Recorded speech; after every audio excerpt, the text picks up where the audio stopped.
Hello students, ધોરણ 12 અકાઉન્ટમાં આપણે જોઈ રહ્યા છે પ્રકરણ 4 ભાગીદારીનું પુનર્ગઠન. એનો સ્વાધ્યાયનો દાખલા નંબર 10. રાજેશ, પુષ્પા અને પ્રતિભા શ્રીનાથજી ટ્રેડર્સ નામની એક ભાગીદારી પેઢીના ભાગીદારો છે. તેમની વચ્ચે નફા નુકસાનની વહેંચણીનું પ્રમાણ 2:3:1 છે. તારીખ 31/3/17ના રોજનું તેમની પેઢીનું પાકું સરવૈયું નીચે મુજબ આપેલું છે. હવે આપણને પાકું સરવૈયું આપેલું છે. એ પાકા સરવૈયા પછી નીચે હવાલા એ આપેલા છે એ જોઈએ. પહેલું, જમીનની કિંમત 2,50,000 સુધી વધારવી, એનો મતલબ જમીનમાં વધારો થાય છે. પોઈન્ટ નંબર 2 એમાં જ છે, મકાનની કિંમત 50,000થી વધારવી, આ તો સીધો વધારો આપણને આપી દીધો છે. પોઈન્ટ નંબર 3, યંત્રોની કિંમત 80,000 સુધી ઘટાડવી, એનો મતલબ યંત્રોની કિંમતમાં ઘટાડો કરવાનો છે. આગળ, રોકાણોની કિંમતમાં 30%નો ઘટાડો કરવો. તો રોકાણો જે આપેલા છે આપણને 40,000, એના 30% ઘટાડો લખવાનો. આગળ, પોઈન્ટ નંબર 4, દેવાદારો પર 20% ઘાલખાદ અનામતની અને 5% દેવાદાર પર વટાવ અનામતની જોગવાઈ કરો. આમાં આપણે દેવાદારો જે આપણને 50,000 આપેલા છે એ વારાફરતી 20% ઘાલખાદ અનામત અને 5% દેવાદાર વટાવ અનામત આપણે ગણવાનું છે. એના પછી પોઈન્ટ નંબર 5, 15,000ના સ્ટોકની કિંમતમાં 20%નો ઘટાડો કરવો. તો 15,000નો સ્ટોક એના 20% ઘટાડો આપણે અહીંયા નોંધવાનો છે. ત્યારબાદ પોઈન્ટ નંબર 6, 20,000ના લેણદારને હવે રકમ ચૂકવવાની નથી. તો જે લેણદારો છે, જે આપણું દેવું કહેવાય, એ દેવું અહીંયા ઘટે છે. અને છેલ્લો પોઈન્ટ, 3,000ના ચૂકવવાના બાકી ખર્ચની અને 2,000ના મળવાને બાકી આવકની નોંધ કરવાની બાકી છે. તો આ પોઈન્ટ નંબર 7માં આપણને બે અલગ અલગ પોઈન્ટ આપ્યા, એની બે અલગ આમનોંધ લખાશે. આ ઉપરથી આમનોંધ લખવાની છે અને એના પછી પુનઃમૂલ્યાંકન ખાતું બનાવવાનું છે. તો હવે દાખલો ગણવાની શરૂઆત કરીએ. હેલો સ્ટુડન્ટ્સ, પ્રકરણ 4 ભાગીદારીનું પુનર્ગઠન એના સ્વાધ્યાયના દાખલા નંબર 10ની શરૂઆત કરીએ. તો રકમમાં જોયું એ પ્રમાણે આપણને પહેલો પોઈન્ટ આપવામાં આવેલો છે હવાલામાં, જમીનની કિંમત 2,50,000 સુધી વધારવી. મતલબ જમીનની કિંમતમાં વધારો થાય છે. તો એન્ટ્રી આવશે જમીન ખાતે ઉધાર, તે પુનઃમૂલ્યાંકન ખાતે. હવે વધારો થાય છે તો એની ગણતરી કરીએ. આપણને પાકા સરવૈયામાં આપેલા છે 1,80,000 અને 2,50,000 સુધી એની કિંમત વધારવી એવું હવાલામાં કીધેલું છે. તો 2,50,000 માઇનસ 1,80,000 એટલે કે 70,000નો વધારો થાય છે. તો રકમમાં લખીશું 70,000. બાબત જે જમીનની કિંમતમાં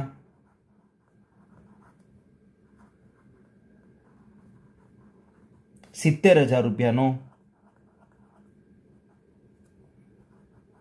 વધારો થયો તેના. ત્યારબાદ પોઈન્ટ નંબર 2 જોઈએ. એમાં જ આગળ હવાલો આપેલો છે, મકાનની કિંમત 50,000થી વધારવી. હવે આમાં આપણને ડાયરેક્ટ વધારો આપી દીધો છે. તો પોઈન્ટ નંબર 2,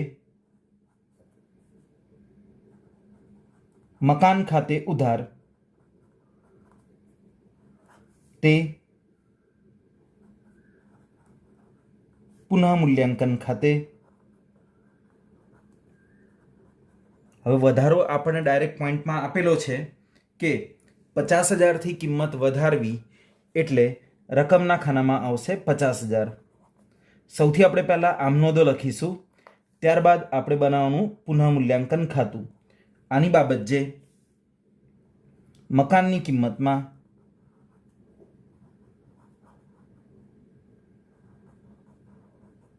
વધારો થયો તેના. તમે એવું પણ લખી શકો કે મકાનની કિંમતમાં 50,000નો વધારો થયો તેના. એ સિવાય આગળ હવાલામાં પોઈન્ટ નંબર 2 આપણને આપેલો છે, યંત્રોની કિંમત 80,000 સુધી ઘટાડવી.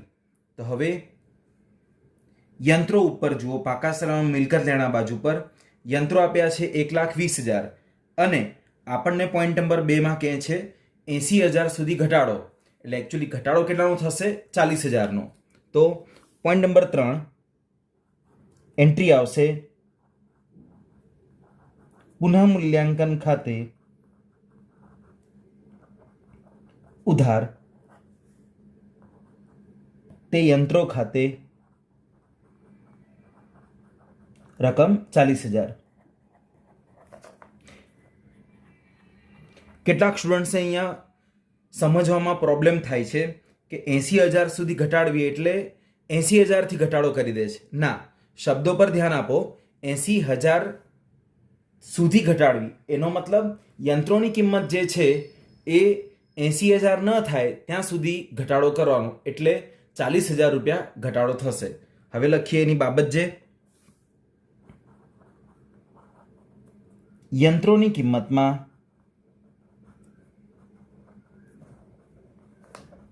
ઘટાડો થયો તેના. ત્યારબાદ પોઈન્ટ નંબર 3 રોકાણોની કિંમતમાં 30%નો ઘટાડો કરવો. હવે જોઈએ પોઈન્ટ નંબર 4 રોકાણોની કિંમતમાં 30%નો ઘટાડો કરવો. એટલે સૌથી પહેલા એન્ટ્રી આવશે પુનઃ મૂલ્યાંકન ખાતે ઉધાર તે રોકાણો ખાતે. હવે રોકાણો જોઈ લઈએ. તો એ રોકાણો આપણને આપેલા છે 40,000. તો કેલ્સી પર કરીએ. 40,000ના 30% તો થાય 12,000. એટલે આપણે 12,000ના રોકાણો એ ઘટાડવાના છે. તો રકમ આવશે 12,000. ત્યારબાદ એની બાબત જે લખીએ, રોકાણોની કિંમતમાં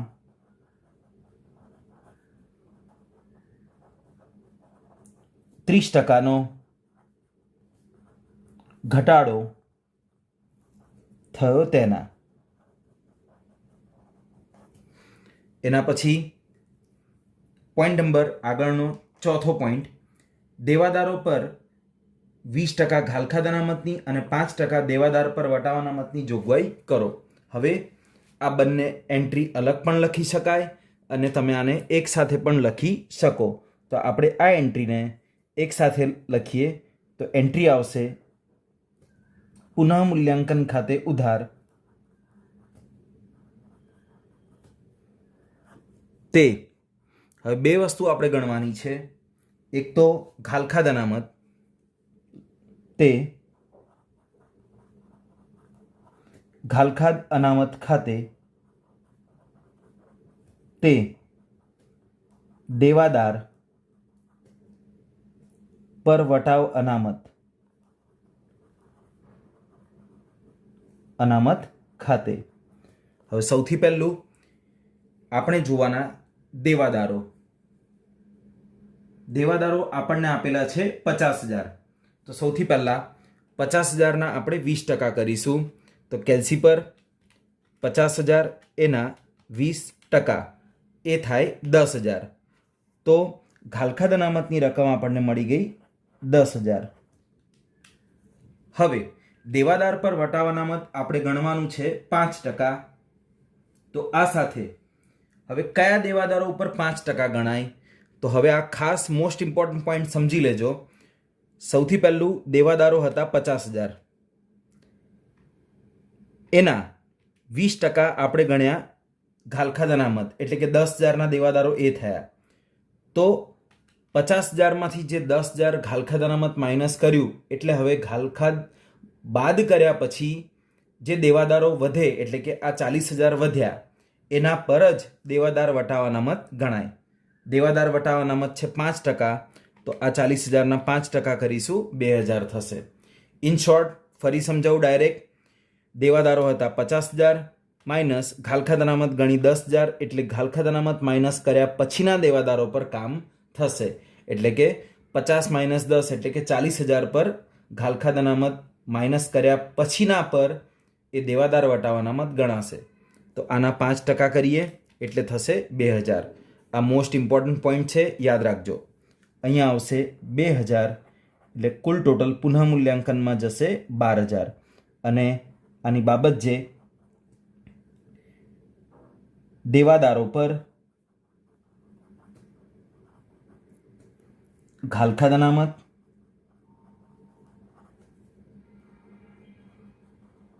અને વટાવ અનામત ગણી તેના. તો આ સાથે આ 5મો પોઈન્ટ આપણો પૂરો થાય છે. ત્યારબાદ હવાલામાં 5મો પોઈન્ટ આપણને આપ્યો છે, ₹15,000ના સ્ટોકની કિંમતમાં 20%નો ઘટાડો કરવો. સ્ટોક ઘટાડવાનો છે આપણે, તો હવે ઘટાડીએ, એની એન્ટ્રી લખીએ. તો એન્ટ્રી આવશે આમનોંધ નંબર 6. તો આમનોંધ નંબર 6માં આપણે કરવાનું છે સૌથી પહેલાં ઘટાડો. 15,000ના સ્ટોકની કિંમતમાં 20%નો ઘટાડો કરવાનો છે, એટલે એન્ટ્રી આવશે પુનઃ મૂલ્યાંકન ખાતે ઉધાર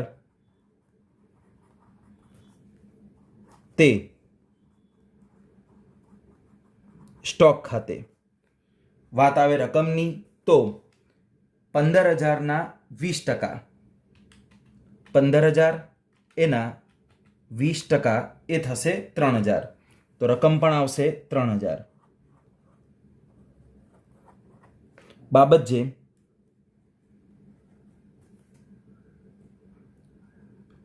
સ્ટોકની કિંમતમાં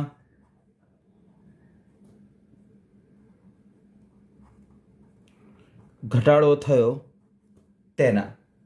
તો આ સાથે આપણા ચોપડીના પોઈન્ટ નંબર 5 સુધીની ગણતરી થઈ. હવે આગળ જોઈએ. હવાલા નંબર 6, 20,000ના લેણદારને હવે રકમ ચૂકવવાની નથી. એટલે કે લેણદારો એ આપણું દેવું કહેવાય. આપણું દેવું ઘટે તો એની એન્ટ્રી થશે લેણદારો ખાતે ઉધાર તે પુનઃ મૂલ્યાંકન ખાતે. રકમ આપણને આપી દીધી છે 20,000. બાબત જે લેણદારો માં ઘટાડો થયો તેના. ત્યારબાદ દાખલાની અંદર 7મો પોઈન્ટ. 7મા પોઈન્ટમાં 2 મુદ્દા આપેલા છે. પહેલો મુદ્દો છે 3,000ના ચૂકવવાના બાકી ખર્ચની નોંધ, અને ત્યારબાદ છે 2,000 મળવાની બાકી આવકની નોંધ એ કરવાની બાકી છે. તો બંનેની એન્ટ્રી આપણે અલગ અલગ કરીશું. સૌથી પહેલાં પોઈન્ટ નંબર 8, 3,000ના ચૂકવવાના બાકી ખર્ચની નોંધ. તો એની એન્ટ્રી થશે પુનઃ મૂલ્યાંકન ખાતે ઉધાર તે ચૂકવવાના બાકી ખર્ચ ખાતે. રકમ આપણને આપેલી છે 3,000. બાબત જે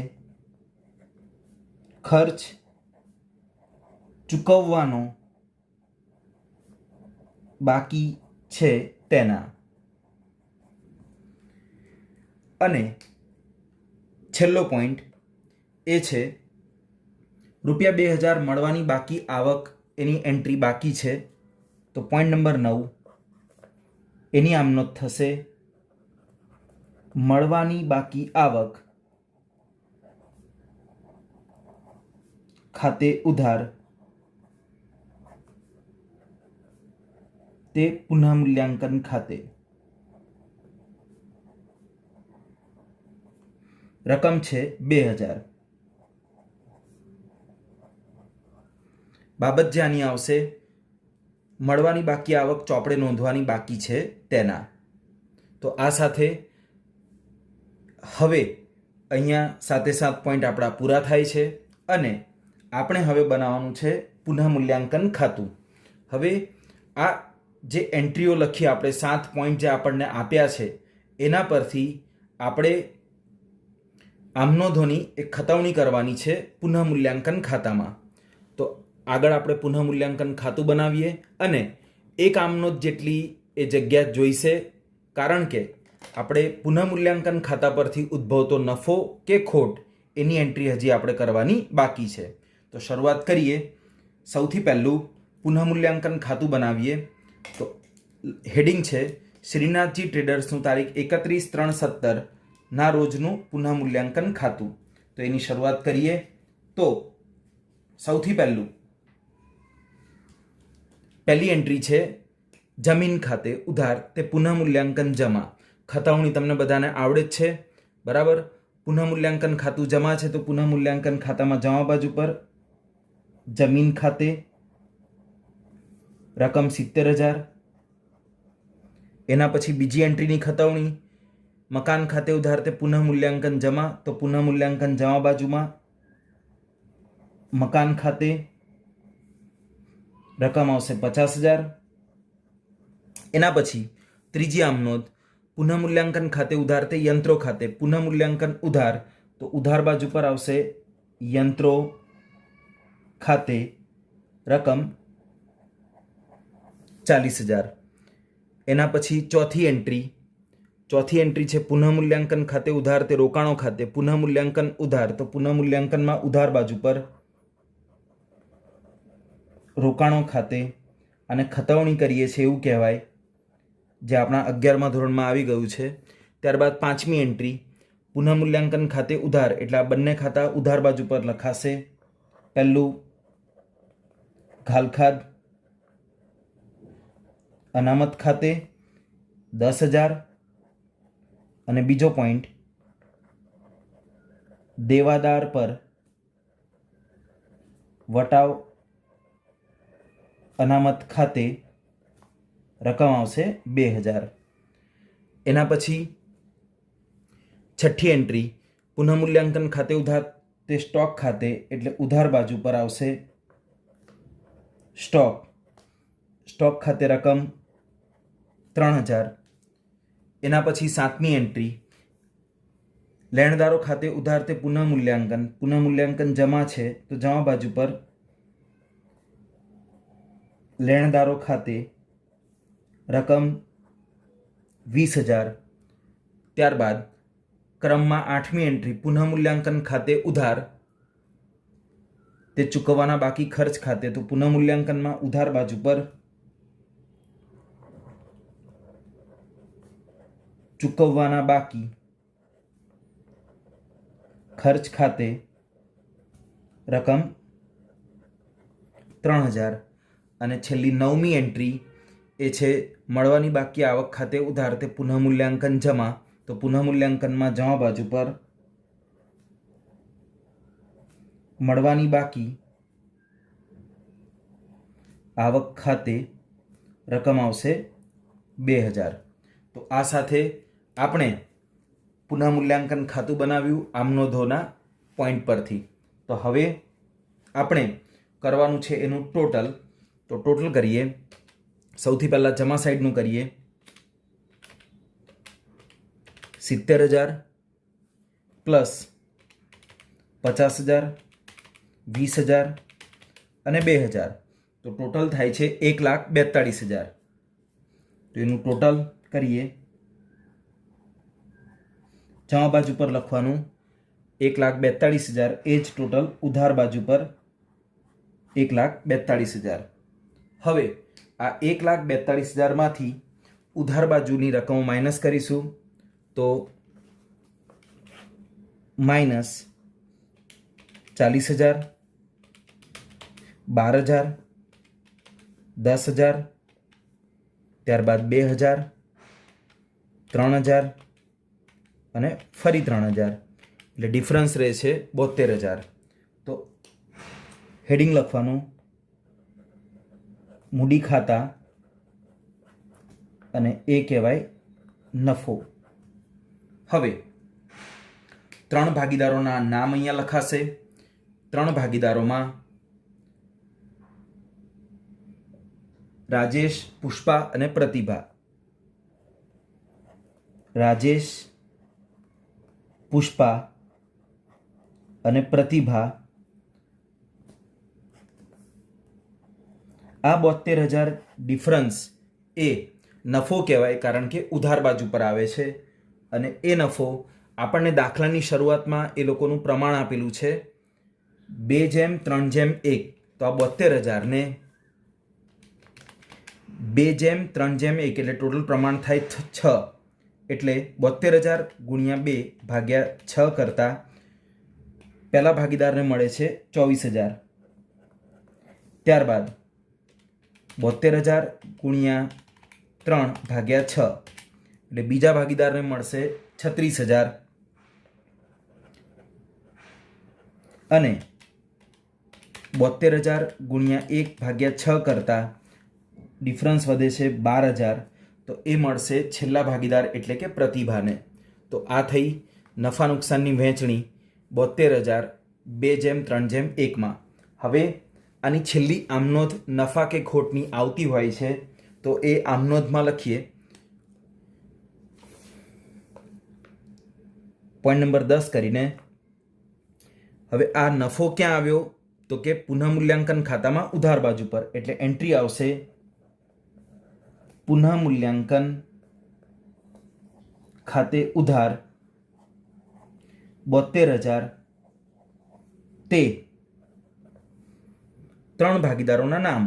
તે રાજેશના મૂડી ખાતે,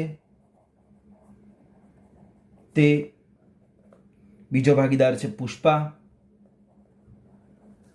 પુષ્પાના મૂડી ખાતે, અને છેલ્લું તે પ્રતિભાના મૂડી ખાતે. તો આ સાથે એમની રકમ લખીએ. પહેલામાં આવશે 24,000, બીજામાં આવશે 36,000 અને ત્રીજા ભાગીદારમાં આવશે 12,000. અને બાબત જે આની લખવાની હોય છે એ લખી દેવાની કે પુનઃમૂલ્યાંકન ખાતાનો નફો ભાગીદારો વચ્ચે તેમના જૂના પ્રમાણ 2:3:1 વહેંચ્યો તેના. તો આ સાથે આપણો સ્વાધ્યાયનો દાખલા નંબર 10, જેમાં આપણે આમનોંધ અને પુનઃમૂલ્યાંકન ખાતું બનાવવાનું હતું, એ અહીંયા પૂરો થાય છે. Thank you.